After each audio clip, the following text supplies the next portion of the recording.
Bismillahirrahmanirrahim. Assalamualaikum warahmatullahi wabarakatuh. Alhamdulillahi wassalatu wassalamu ala rasulillah wa ala alihi wa sahbihi wa man walah wa tabi'a hudah, amma ba'd. Bersyukur kepada Allah, pada malam ini kita bisa melanjutkan ngaji kitab Ta'limul Muta'allim. Salawat serta salam mudah-mudahan tetap tercurah limpahkan kepada junjungan kita Nabi Agung Nabi Muhammad sallallahu alaihi wasallam.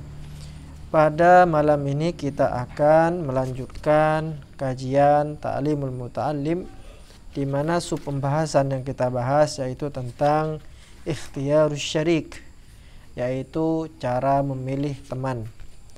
Di halaman 30, Bismillahirrahmanirrahim. Qala al-musannifu rahimahullahu wa nafa'ana bihi wa bi'ulumihi fid dharain amin.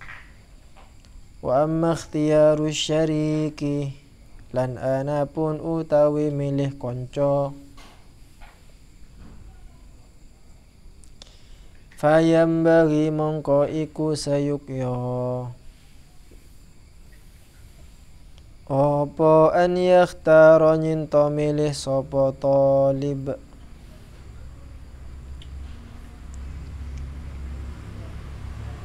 al-mujidda ing kanca kang tumenan, yang sungguh-sungguh, wal wara'alan kang reksa saking haram,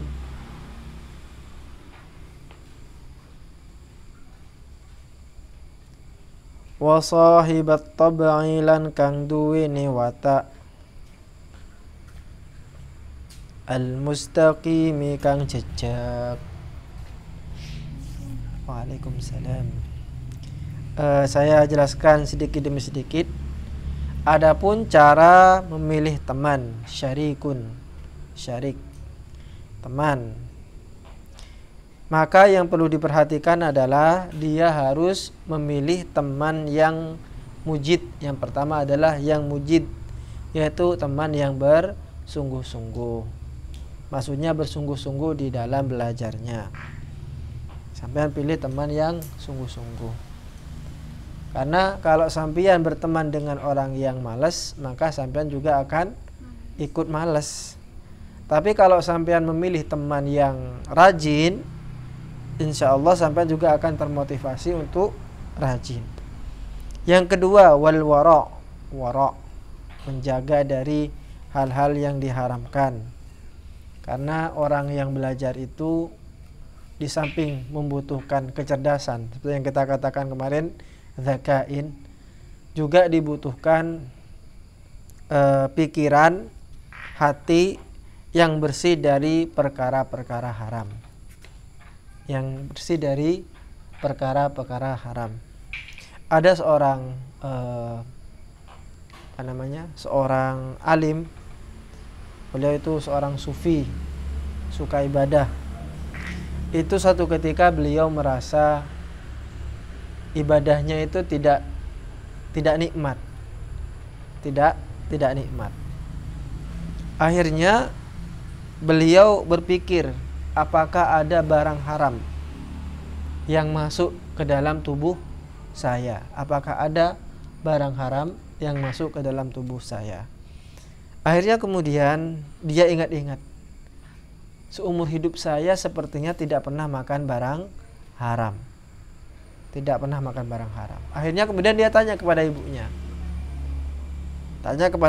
Apakah pernah suatu ketika masa kecilnya mungkin, atau mungkin dalam keadaan hamil, ibunya pernah makan haram? Diingat-ingat oleh ibunya. Oh iya, saya dulu waktu hamil kamu itu, kata ibunya, sempat saya itu membantu tetangga, membantu masak-masak. Kan wajar kan kalau kita menjadi kalau bahasa Maduranya itu senoman, ya, tahu senoman namanya? Iya, bantu tetangganya yang sedang punya hajatan, bukan jahatan, hajatan. Punya hajatan, kita kan sering bantu. Dan sudah lumrah kalau senoman itu ketika ngambil sesuatu diperbolehkan kan ya, entah itu ngambil sedikit atau mungkin setidaknya nyicip saja gitu kan tidak apa-apa. Nah, ibunya seorang ahli sufi ini ingat ternyata ketika dia jadi senoman pernah dia itu mau mencoba masakan yang ia masak itu apakah sudah sesuai rasanya apa enggak. Cuman dia tidak sempat izin kepada pemiliknya, kepada orang yang punya hajat itu. Ya dikiranya ya cuman ini saja. Akhirnya dicicipi, cuman dulit gitu saja, cicipi. Habis itu selesai sudah. Dan beliau lupa, tidak izin sampai anak itu besar dan ya menjadi orang itu dah. Akhirnya kemudian sang sufi tadi bilang, ya itu penyebabnya kenapa saya tidak bisa menikmati ibadah. Mas sampean bayangkan itu, cuman ndulit saja itu, ndulit makanan sedikit saja, kemudian itu yang menjadi penghalang dia untuk menikmati ibadah. Pun juga sama, makanan haram itu akan menjadi penghalang seorang yang mencari ilmu. Nah, itu ndulit saja itu. Apalagi makan sampai luar biasa. Maka jauhilah barang-barang haram. Jauhi barang-barang haram. Ada cerita menarik. Katanya ini abahnya Imam Syafi'i. Wallahu alam apakah benar apa enggak. Suatu ketika abahnya Imam Syafi'i ini di tepian sungai, beliau melihat ada kelampok yang terhanyut oleh aliran sungai. Akhirnya kemudian beliau ngambil dan dimakan. Baru ingat, oh iya, ini kan kelampok orang ini. Meskipun ini sudah dihanyut oleh sungai, tapi kan ini punya orang. Bisa jadi orang yang punya belum mengizinkan saya. Akhirnya beliau cari itu pohon. Dia menyisiri sungai. Sampai ketemu pohon kelampok. Dia tanya kepada orang yang ada di sana, ini kelampok punya siapa? Oh, ini punyanya Pak ini. Pak ini siapa namanya gitu. Akhirnya datanglah dia ke pemilik kelampok. Pemilik kelampok ada di situ, kemudian abahnya Imam Syafi'i ini tanya, mohon maaf, tadi saya nemu kelampok yang sudah ya hanyut gitu kan. Tidak sengaja saya makan. Nah, saya minta sampean yang punya kelampok ini dihalalkan supaya itu menjadi halal bagi saya dan tidak menghalangi ibadah saya. Nah, sang pemilik kelompok bilang begini, iya saya halalkan, tapi ada syaratnya. Ada syaratnya. Oh iya, apa syaratnya? Syaratnya adalah kamu harus menikahi anak saya. Oh iya, tidak apa-apa. Tapi kata si bapak itu, tapi anak saya itu buta. Anak saya itu tuli. Anak saya itu tidak punya tangan, tidak punya kaki. Mau kamu? Ya, sebenarnya mikir-mikir juga, buta, tuli, nggak punya tangan, nggak punya kaki. Tapi ya gimana lagi supaya beliau mendapatkan kehalalan makanan itu. Akhirnya beliau menyetujui. Ya udah. Akhirnya kemudian menikahlah. Akad, belum ketemu itu sama si calon istrinya. Setelah selesai akad, baru setelah itu ke kamar. Di dalam kamar itu ada istrinya, calon istrinya yang dibilang tadi itu cacat dan seterusnya. Ketika dia buka pintu, betapa kagetnya ternyata di dalam kamar itu tidak ada wanita yang disebutkan tadi itu, yang buta, tuli, kemudian tidak bisa jalan, tidak punya kaki, tidak punya tangan. Ternyata yang ada di dalam kamar itu adalah wanita cantik, semuanya lengkap. Ya, ada matanya, ada telinganya, ada kakinya, cantik sekali. Kaget dia. Habis itu dia datang ke mertuanya tadi itu. Siapa di kamar itu? Itu kan bukan istri saya. Istri saya kan yang buta, tuli, tidak punya tangan, tidak punya kaki.